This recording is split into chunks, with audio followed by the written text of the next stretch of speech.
a year old, so yearlings. And you can see, maybe you can't see it from back there, but they got little horns, like little curved horns sticking out. I have some photos later showing more of that. Mounting games are popular, so this guy here is trying to get his buddy to stand up so they can play. So he'd mount him. And at this point, I don't think they have sex on their mind yet. They're still too young for that, but it's kind of a bit of a dominance thing and just kind of trying to get the other one worked up. This is towards September, so the colors are changing in the background this time of year when they'd be about 4 months old, so they're pretty, good-sized little calves already, getting nice and fluffy with new wool growing in. They love to run around and gang up. And musk oxen, it's in their nature to want to stand side by side and shoulder to shoulder. They do the same thing when confronting predators. And the calves, when they play together, you see a lot of this stuff here, where they just stand in a row side by side, or like that. And they run around like that too. When you watch young caribou play, they're always, single file. They're always chasing each other. But musk oxen like lock up and, shoulder to shoulder. They love that. Gives them security, I think. Here's another picture from the farm, from the muskox farm, and this is what it looks like in spring when the kiviot sheds. So the kiviot is the soft underwool, and it's one of the warmest animal fibers on the planet. During winter, they might have 4 inches covering their entire body. And then in the springtime, it loosens from the skin and it works its way to the surface through the guard hair. And then these fluffy bits of kiviot are hanging off of them and fall off. So they kind of look really mangy that time of the year, but it's a natural process. And once it's all off, we like to collect it here. When we go around in spring and collect it out of the bushes, and there's a lot of local knitters who use it. And on the farm, we used to take them into the barn and comb the kiviot out before it got all skanky. This guy didn't get combed in time, so his is all matted now. But when you get it early, it's incredibly soft and fluffy. What did you say, skanky? Yeah. Oh, I've never heard that word before. Really? Yeah. Skanky, meaning slightly questionable. Oh, it's nasty. Yeah. Slightly questionable olfactory not qualities. One? Yeah. It's not a real term. So, Okay. so humans aren't the only ones who like to play around with kiviot. So I watch these young fox kids just play with little tufts of kiviot blowing in the wind, and they were chasing them and carrying them around. And other things I've seen is ground squirrels collect them, or even birds collect some of it for making nests. So it's good stuff. All right, what do we have here? Summertime. So I said summertime is all about eating. The plants come out, like here, about green up happens around June maybe, but a lot of little wildflowers are out before that. But the willows come out in June, and many of the biomass comes out.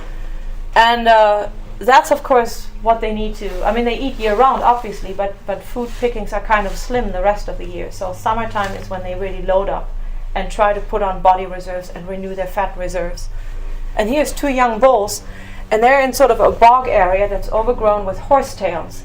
This is a plant called horsetail, which is related to ferns. It's not actually a grass, although it looks kind of grassy. That's one of the many things they like to eat. But one nutrient that's important for all growing animals, and particularly for moms who make milk, is protein. Every creature needs to consume protein. And when you eat meat, it's easy enough. Meat is full of protein. But when you're an herbivore, you have to look more closely. You have to pick the right plants, the right portions of plants. And here's a little protein analysis I did for the water horsetail that they're standing in here. This is the percentage of protein in those plants, and here's the season, basically from late June through late August. And in early June, you can see it's really high. It's about 20% protein. And then it declines. So during early June, the early part of summer, that's when a lot of plants are high in protein, and that's when these guys really have to make up for the losses during the winter. It's also when the mothers produce the most milk for the young calves, so they need that protein. And 20% protein is a lot. That's like a steak almost. Like a lean steak will have, 25 or something like that. So you can get your protein by eating plants, but you have to know what to eat and when to eat it.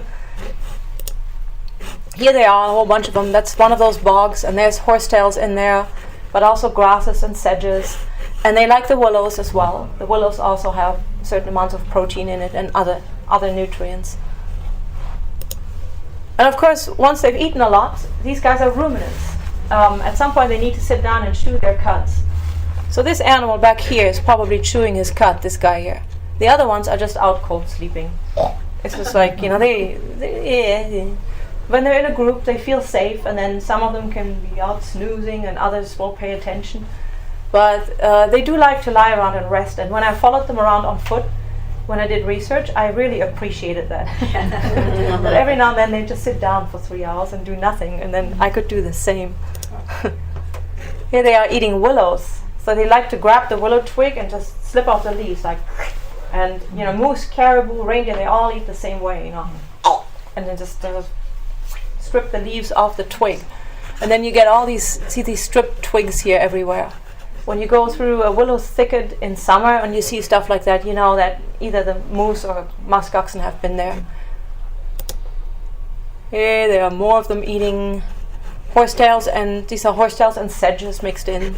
So here's an adult cow, and this is a baby. They like to be near the water. They don't swim very well. I mean, they can, but they're not good swimmers. But they love the water. I guess it's cooler, there's a breeze, maybe there's fewer bugs. When they get really hot, they like to wade in up to their belly and just cool off. And also along these beaches, there's lots of little pockets of vegetation. Like this is September, and most of it is already brown and yellow, but there's still little green pockets in there that they like to go to. Some of that green stuff, so often you find them along the beach. This is a gravel bar in the middle of a river, so another good resting place. When they rest and ruminate, they like to be someplace a little more open where they have a view around so they can see things coming. So gravel bars or little hilltops or beaches and things like that. Whoops, that was backwards, wasn't it? Weird. Okay, hang on. There. Alright, gravel bars. River crossings. Well, okay, they do like to be along rivers, and I did say they don't like to swim. But they cross rivers all the time, and the adults can usually wade through. This little fellow here, he was panicked though. He was too short, so he had to swim. And there was this drama. The moms were already on the other side, and he didn't dare go in the water, so he ran up and down going blah, blah, blah. The babies, when they cry, they sound a lot like lambs. Remember, they're related to sheep, so it's like bah. So he was going on and on and on. And then finally he got courageous and plunged in and swam across and joined his mom. All right. How about, this is the thing. Wildflowers are very popular. Most of the flowers here bloom early in the summer, so June, July. And flowers tend to be full of, there tends to be protein and other good things in there. So a lot of animals like to eat the flowers. This is September though, and this guy saw this beautiful flower there and said, I'm going to get that. Turns out it was plastic. So he carried it around a bit and then spit it out. And this is a graveyard of one of the villages up north, Deering, and for decades now they've had musk oxen come to their graveyard, and they love the area. It's high up on a bluff overlooking the sea, so it's nice and windy. There's lots of good vegetation around, and the grave markers make excellent scratching posts. So these guys are always itchy. They have itchy skin. They're always going up. They find things that stick out on the tundra, like pieces of bushes or whatever, or remote weather stations. Quite a few of them have been knocked down by musk oxen. Basically, try to rub against them. So here they are going all over the grave markers. And when I was doing research there, the people were dealing where I was telling me, they're supposed to be the musk ox expert. Can't you tell them to go away and leave our graveyard alone? And I was like, I told them, but they won't listen to me. So, and then 20 years later, they still have the same problem. Oh well. If I was down there, I think I'd be happy having a musk ox and, providing some entertainment. But I guess not everybody feels the same way about it. Anyway, here's one of those cliffs near that graveyard, actually. And those are good places for musk oxen to hang out, They like being up high, and I think that may be part of their goat and sheep ancestry, some kind of remote memory of, once upon a time we were climbers. And there's a wind blowing. And then also there's birds nesting, and the birds poop all over the edge of the cliff and fertilize the ground. So there's actually very lush vegetation. I mean, it doesn't look like it in this picture, but there's some very green little spots around the edge here. Also, there's lots of fox dens. because the foxes prey on the birds and the eggs, so they have dens nearby, and the foxes poop all over their den, and then you have a fertilized spawn.